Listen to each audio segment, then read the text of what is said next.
Berlatar di kota Tianjin ketika zaman dinasti Qing masih berkuasa, kisah akan diawali dengan memperkenalkan sebuah perguruan seni bela diri wushu yang sudah sejak lama berdiri dan kini dipimpin oleh seorang ahli wushu terkuat bernama, kita panggil saja Sang Pendekar.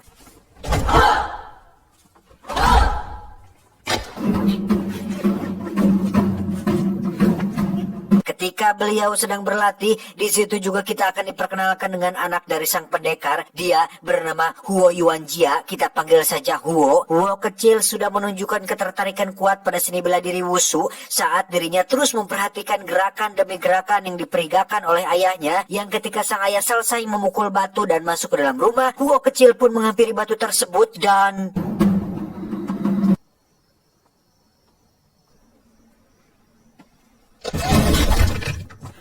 Huo sendiri memiliki seorang sahabat bernama Nong Jinsun. Ini orangnya. Jinsun adalah anak yang cerdas dan hobi membaca, berbeda dengan Huo yang sudah bosan membaca buku dan ingin berlatih bersama ayahnya di padepokan. Tetapi sang ayah nampaknya tidak terlalu setuju, atau mungkin belum saatnya untuk Huo berlatih bela diri.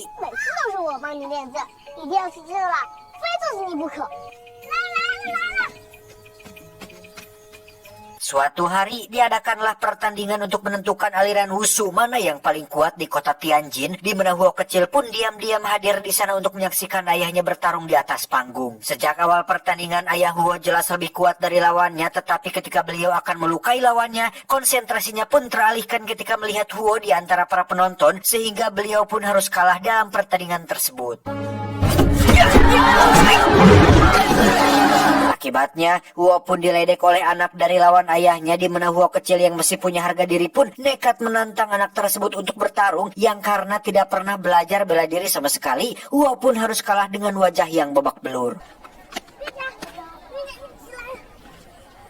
Sejak saat itu, Huo kecil mulai menunjukkan ambisinya dengan diam-diam belajar wushu secara otodidak dari buku bela diri milik ayahnya, di mana saat Jinsun rajin belajar, Huo terus saja berlatih untuk bisa sehebat ayahnya. Setelah dirasa sudah jago, Huo pun kembali menantang anak waktu itu untuk bertarung, dan entah karena mungkin sudah bakat atau darah bela diri mengalir di tubuhnya, Huo kecil yang hanya belajar sedikit jurus pun bisa memaksimalkan jurus sesederhana itu dan mampu mengalahkan lawannya dengan sangat-sangat mudah.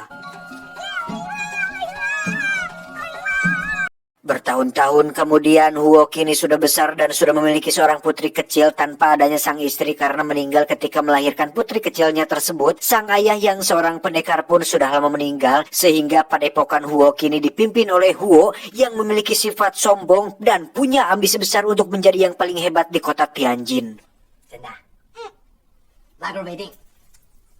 Meski begitu, Huo sangatlah menghormati ibunya yang selalu berpesan agar jangan terlalu terobsesi terhadap sesuatu, karena musuh terbesar seseorang bukanlah pendekar hebat atau raja dajjal, melainkan diri kita sendiri. Dan baru saja diberi nasihat, sang paman sudah membawakan surat tantangan dari seorang pendekar bernama Zhao, di mana pendekar tersebut sudah berpetualang ke lebih dari 30 provinsi dan tidak pernah ada yang mampu mengalahkan si Zhao ini. Sebelum bertarung, Huo pun menyempatkan diri untuk berdoa kepada mendiang ayahnya dan berjanji akan mengharumkan nama padepokan Huo ini dengan mengoleksi penghargaan dari setiap kejuaraan dan menjadi yang paling terkuat di kota Tianjin ini. Challenge-nya sendiri diadakan tepat di tengah kota dan disaksikan langsung oleh para penonton dari penjuru kota, di mana Huo harus berjalan di antara kayu untuk bisa naik ke atas, yang di situ sudah ada Zhao yang sedang menunggunya.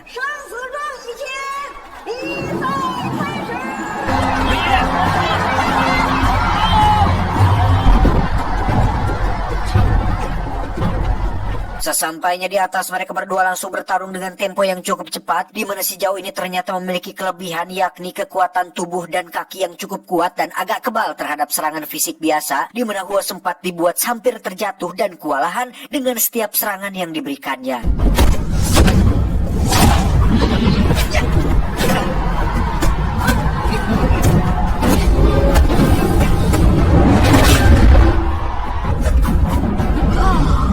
Ketika Huo terkena pukulan, saat itulah adrenalinnya mulai terpacu, di mana dia menambah kekuatan pada kakinya yang membuat papan saja hancur dibuatnya, kemudian memfokuskan serangan pada titik syaraf pahanya, supaya kekuatan kaki Zhao tidak sekuat sebelumnya dan mudah untuk ditumbangkan.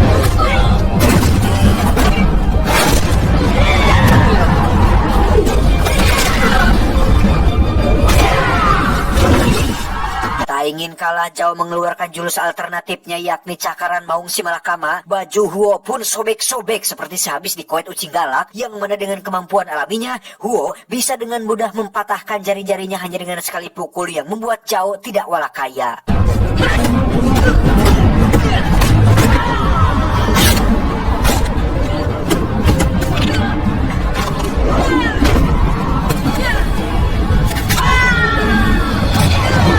Untuk kesekian kalinya Huo berhasil memenangkan pertarungan dan tetap menjadi yang terkuat di sebagian besar daerah di kota Tianjin. Untuk merayakan kemenangan tersebut, Huo mengajak murid-muridnya minum di restoran milik Jinsun yang dulu kutu buku, sekarang sudah menjadi seorang bisnismen. Saat sedang menikmati makan itulah muncul dua pemuda yang ingin berguru di padepokan Huo, yang karena ini adalah hari bahagia, Huo pun langsung menerima mereka berdua dan mentraktir semua orang yang ada di sana untuk minum dan bersenang-senang bersamanya.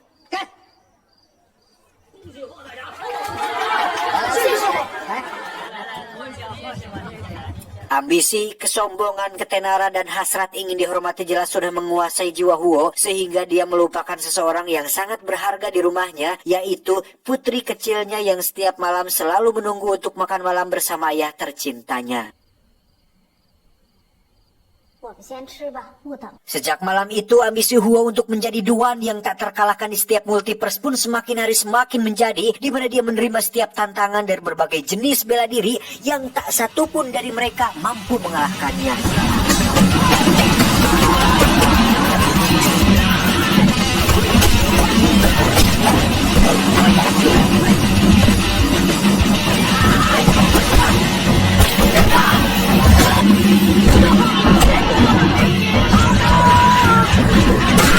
Dirasa terlalu mudah, Huo pun membiarkan semua petarung untuk melawannya sekaligus, di mana Huo yang sudah berhasil mengalahkan dirinya di setiap multiverse pun mampu melumpuhkan mereka semua dengan serangan yang tidak biasa. Alhasil, kini semakin banyak saja petarung yang ingin berguru di padepokannya, di mana sebagai bentuk rasa senangnya, Huo seperti biasa mentraktir mereka semua minum di restoran milik Jinsun sahabatnya ini.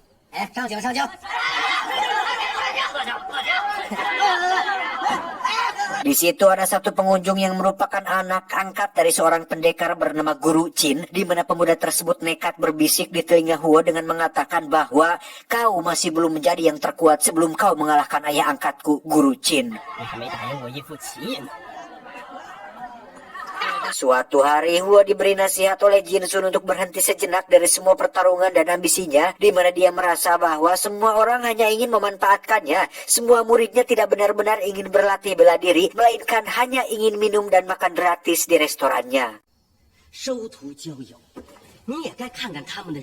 Bahkan tagihan Huo kini sudah menumpuk, yang hal itu dikhawatirkan akan menjadi masalah bagi Huo untuk kedepannya. Dan apa tanggapannya? Huo justru dengan percaya dirinya menjawab bahwa dia akan mengurus tagihan tersebut secepatnya, karena untuk saat ini dia tidak bisa atau belum bisa berhenti, sebab masih ada satu pendekar hebat yang perlu dia kalahkan, yakni Guru Qin dari padepokan sebelah, di mana anak angkatnya sudah berani membisikkan tantangan tersebut kepadanya tempo malam, yang bagi Huo itu adalah sebuah tantangan untuk menentukan siapa yang paling hebat di kota Tianjin ini.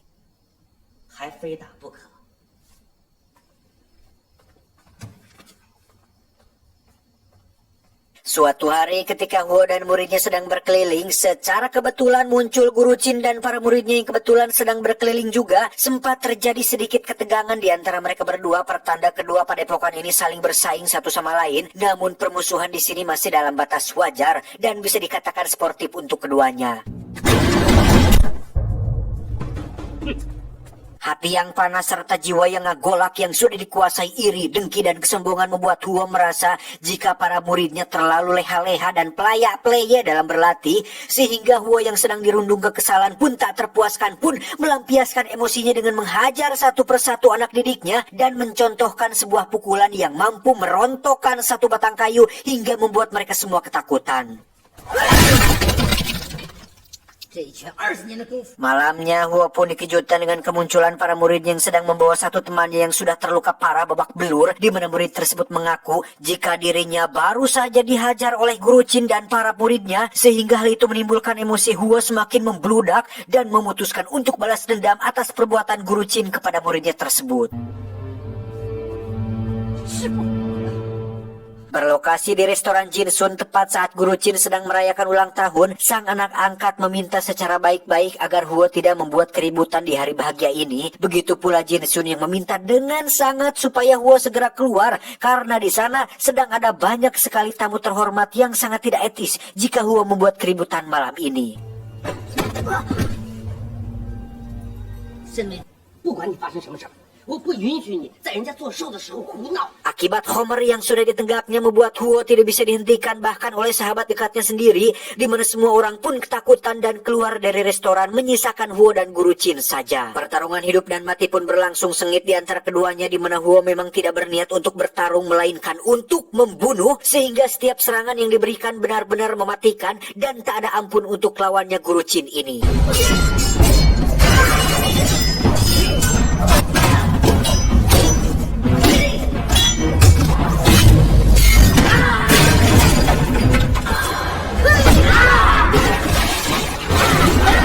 Di detik-detik akhir pertarungan, Huo sudah tidak lagi menjunjung sportivitas, bahkan hati nuraninya pun nampak sudah hilang ketika Guru Chin sudah benar-benar tak berdaya. Huo terus saja memberikan serangan mematikan yang semua itu diakhiri dengan pukulan serius yang membuat tulang Guru Chin retak dan langsung terluka parah saat itu juga.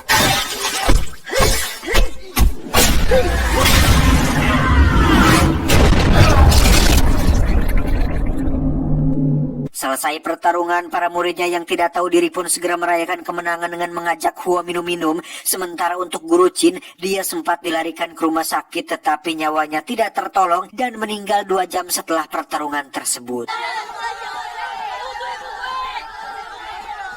Keesokan paginya, Huo pun bangun dengan wajah kacau sehabis mabuk-mabukan semalam. Dia juga sangat menyesal saat mendengar jika Guru Chin tewas setelah pertarungan semalam. Dengan tubuh yang masih belum stabil, Huo pun pulang ke rumah yang di situ dia akan benar-benar terpuruk saat menemukan ibunya tewas bersimbah darah dan putri kecilnya yang juga tewas dengan kondisi yang sangat mengenaskan.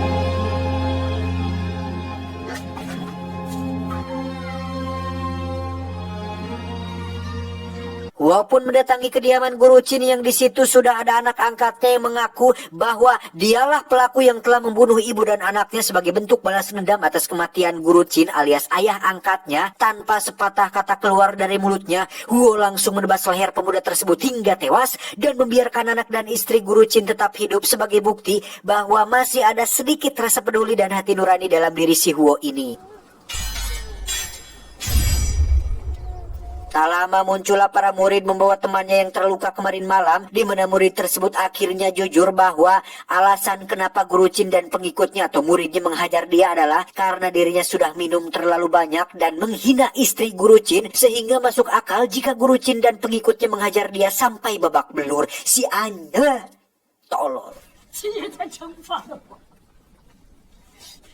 Mendengar itu, Huo benar-benar sangat menyesal. Semua tindakan ini jelas adalah sebuah kesalahan besar. Bukan salah Guru Chin atau muridnya tersebut, melainkan adalah kesalahannya sendiri. Ada sesuatu dalam jiwanya yang seperti dikatakan sang mendiang sang bunda, bahwa musuh terbesar umat manusia adalah dirinya sendiri. Depresi berat mengakibatkan Huo mengalami ketidakstabilan mental sehingga dia meninggalkan kota Tianjin dengan berlayar entah kemana. Bertahun-tahun terlantar, Huo nampak seperti seorang ODGJ yang tinggal di mana saja. Kedinginan, kelaparan, kehujanan sama sekali tidak dipedulikannya sampai dia melewati sebuah sungai dan terjatuh hingga tak sadarkan diri.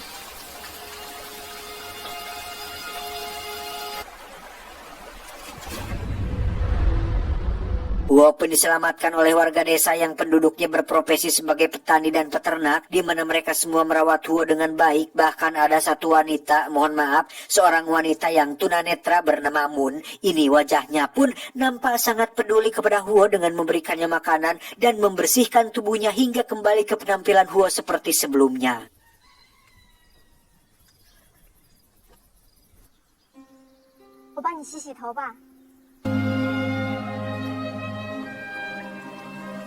Sejak hari itu, Huo belajar hidup damai, tentram, tanpa ambisi, tanpa emosi, tanpa dendam membara, di mana Huo secara perlahan mulai bisa melupakan masa lalu buruknya dengan memulai hidup penuh dengan kesederhanaan yang membuat dirinya menjadi seseorang yang baru.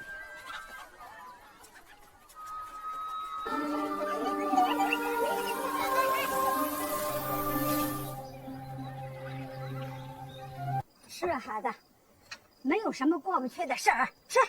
Suatu hari salah satu bocah kampung pun tengah dilanda kesedihan tatkala kerbau kesayangannya mati akibat sakit tipes, yang tak lama kemudian si bocah dikabarkan mencuri kerbau milik desa tetangga dan disiksa oleh mereka sebagai hukuman atas kesalahannya tersebut. Berbondong-bondong warga desa petani ini pun pergi ke sana untuk menjemput si bocah, di mana saat ini dia tengah disiksa dengan cara dipukul menggunakan rotan sampai dupanya habis terbakar. Tak tahan melihat anak kecil disiksa, Huo pun mengajukan diri untuk menggantikan hukumannya, di mana salah satu jagoan kampung yang seorang ahli Muay Thai pun meningkatkan hukumannya khusus untuk orang dewasa, yaitu dihajar habis-habisan menggunakan tangan dan kakinya sendiri.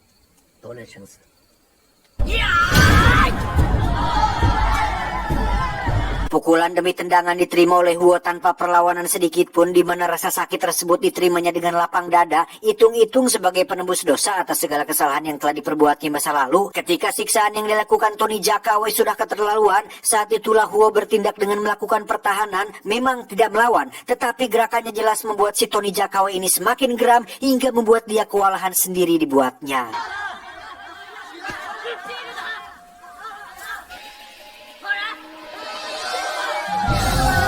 Beberapa waktu berlalu, Huo merasa sudah saatnya dia kembali ke habitatnya, di mana dia sangat berat untuk meninggalkan desa ini, terlebih lagi meninggalkan si Mumun yang selama ini tulus merawat dan mengajarinya banyak hal, tetapi Huo harus kembali untuk menghadapi rasa takutnya dan menebus semua kesalahannya di masa lalu.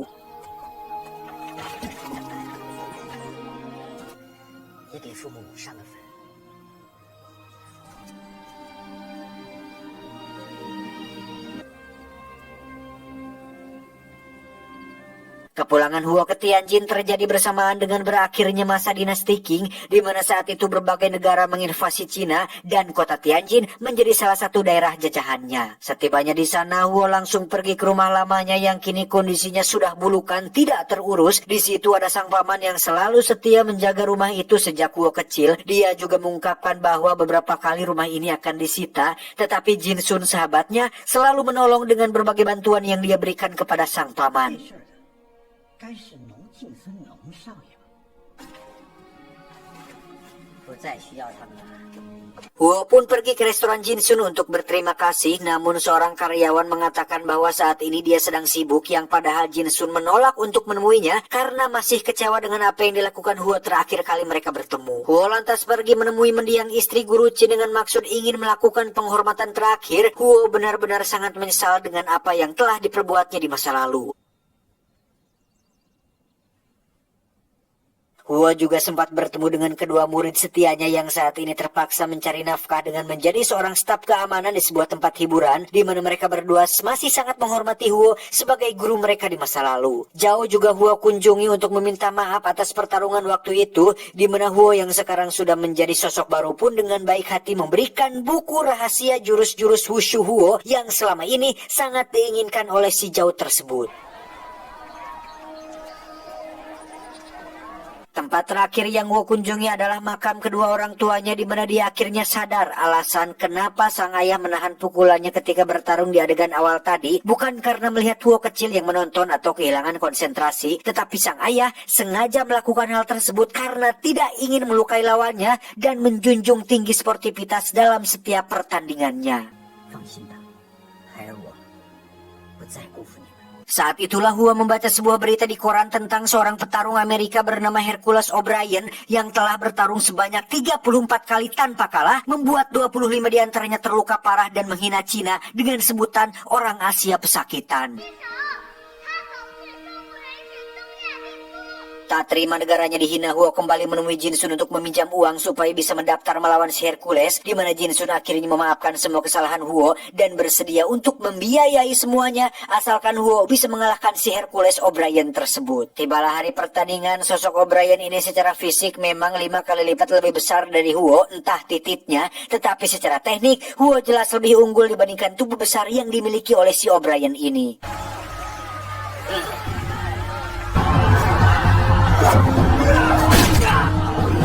Menit-menit awal Huo mencoba untuk tidak melakukan perlawanan dengan maksud untuk membaca dan mempelajari setiap gerakannya, yang ketika sudah terdesak sekali, barulah Huo mencubit tulang rusuk O'Brien hingga membuat dia melepaskan serangannya karena getek.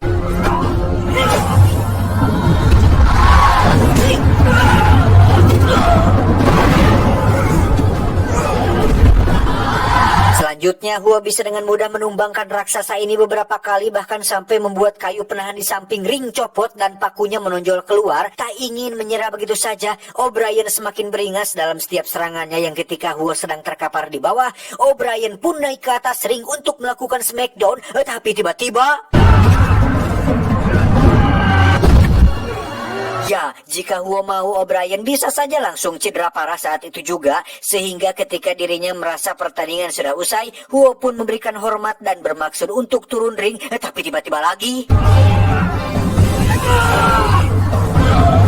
Ya, kali ini Huo bisa saja membiarkan O'Brien tewas oleh paku di samping ring, yang pada titik ini O'Brien akhirnya mengakui jika Huo adalah juara sejati dan dirinya mengakui kekalahannya dengan mengacungkan tangan Huo ke atas sebagai bentuk sportivitas dalam sebuah olahraga.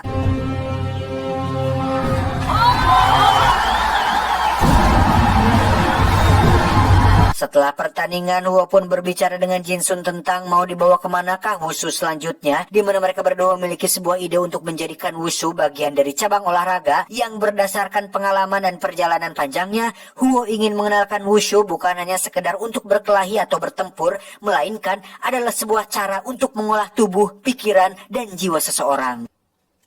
以这一点点绵薄之力，只有懦弱的人才会通过武力去证明。 Zhao yang sebelumnya memandang musuh kepada Huo pun kini berubah 180 derajat menjadi sangat mendukung Huo supaya wushu bisa go internasional, di mana dia resmi bergabung dengan padepokan Huo untuk supaya Huo bisa menang dalam pertandingan selanjutnya. Di sisi lain, kita akan diperlihatkan oknum-oknum penyelenggara atau semacam orang di balik setiap pertandingan yang ternyata para pejabat dan petinggi-petinggi ini membuat semacam taruhan untuk meraup untung sebanyak-banyaknya. Mereka semua tidak memperdulikan sportivitas dan arti olahraga yang sesungguhnya, sehingga segala cara pasti akan dihalalkan untuk bisa mendapatkan apa yang mereka inginkan di pertandingan nanti. With what I have in mind, our victory is guaranteed. Tibalah hari pertandingan yang diadakan di Shanghai, lebih tepatnya di gedung teater Pierre Prancis. Huo akan melawan berbagai jenis seni bela diri dan olahraga dari seluruh dunia, yang jika terbukti menang, maka wushu akan dimasukkan ke dalam salah satu cabang olahraga yang akan diselenggarakan pada setiap olimpiade di dunia.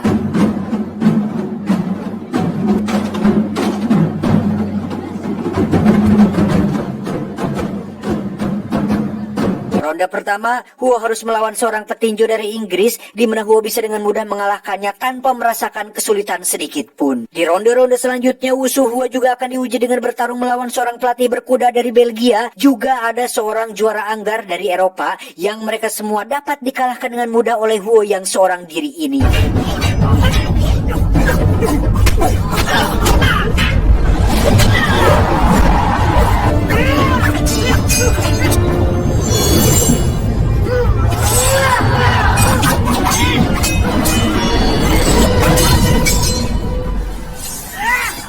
Terakhir, Huo harus melawan seorang petarung dari Jepang bernama Tanaka, di mana dia menggunakan sebuah katana, sementara Huo akan menggunakan sebuah triple stick atau nunchaku sebagai senjatanya. Pertarungan pun berlangsung tegang ketika kemampuan Tanaka ini ternyata jauh lebih hebat dari 3 petarung sebelumnya. Namun Huo yang selalu bersikap tenang pun mampu menahan setiap serangan, bahkan sempat bertukar senjata yang Tanaka sendiri kurang begitu lihai dalam memainkan nunchaku tersebut.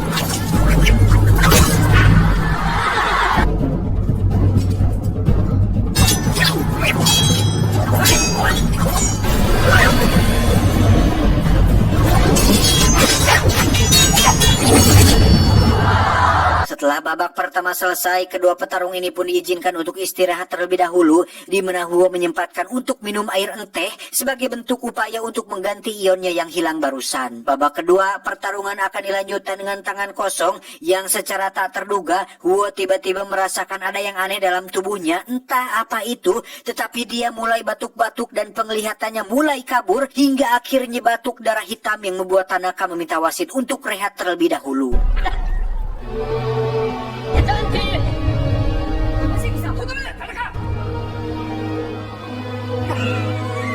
Ternyata perwakilan dari Jepang, kita panggil saja si Samsul, ini bebuknya pun sudah memasukkan racun ke dalam teh yang diminum Huo, yang hal tersebut dia lakukan karena tidak ingin kalah taruhan dalam pertandingan tersebut. Salah satu murid Huo sempat berniat untuk balas dendam, tapi Huo melarangnya karena dari pengalamannya, balas dendam hanya akan melahirkan balas dendam lain yang nantinya bisa menyangsarakan semua orang.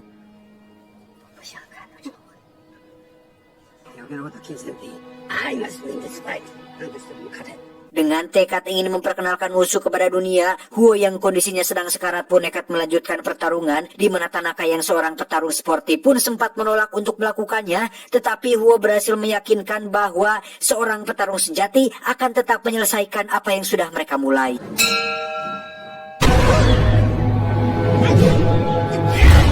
Berkali-kali Huo jatuh dan tetap bangkit lagi, terjatuh lagi dan bangkit lagi, sampai beberapa kali muntah darah. Huo tetap bangun untuk kehormatan negara dan seni bela dirinya, di mana pada titik ini Huo mengerahkan sisa-sisa tenaganya untuk melakukan serangan seperti yang dilakukannya pada Guru Chin, di mana serangan tersebut sengaja ditahan karena tidak ingin mengulangi kesalahan kedua, dan Tanaka menyadari sepenuhnya bahwa Huo lah yang menang dalam pertarungan tersebut.